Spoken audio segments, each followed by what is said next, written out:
in the recommendation space, there are a couple of different approaches, and there are a few really well-known consumer applications out there that illustrate those approaches.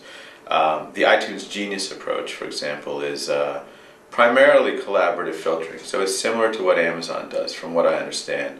And Apple pretty much built this internally, where they're looking at what other people are doing and what they're listening to, and trying to match up tastes based on, I think, almost exclusively transactions on the iTunes Music Store. And that collaborative filtering system works good, but there are a couple of pretty well-known documented problems around it. And so if you're a big avant-garde jazz fan or experimental electronic fan, you can see this at play in a service like what Apple's doing. Because collaborative filtering systems look at what people are doing, so people who bought this also bought that, and that will match it up. There are two well-known problems. The first is the popularity effect.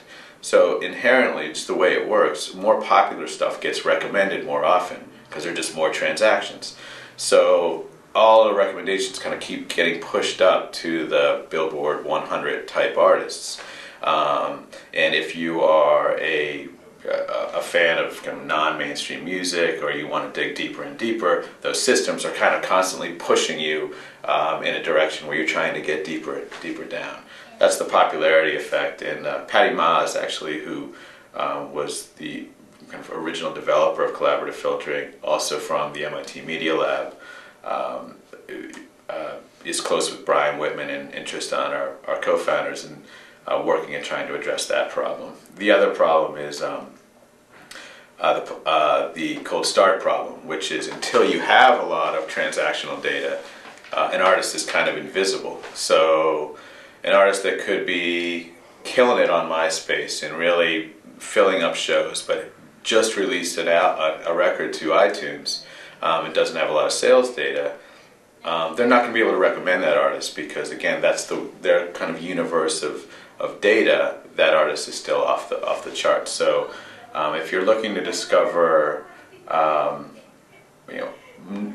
artists that are bubbling up, independent artists, those collaborative filtering systems have some limitations in helping you discover them too.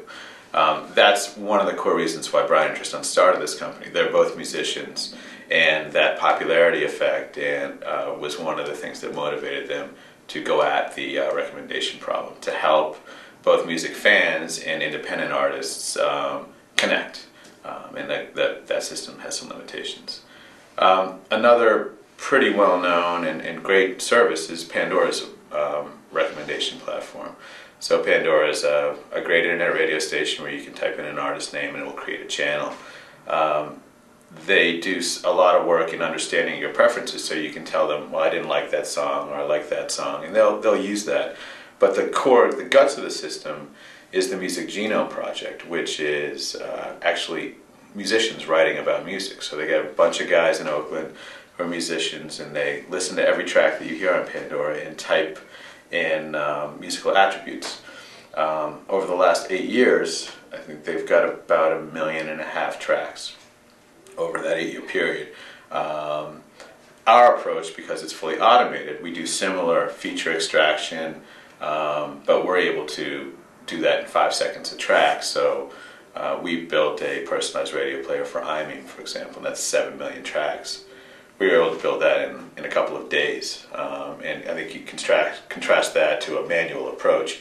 You can see where, for say a social network or places with millions and millions of new songs coming online, that you're just not going to be able to keep up if you need individuals to listen to and break each one of those tunes down.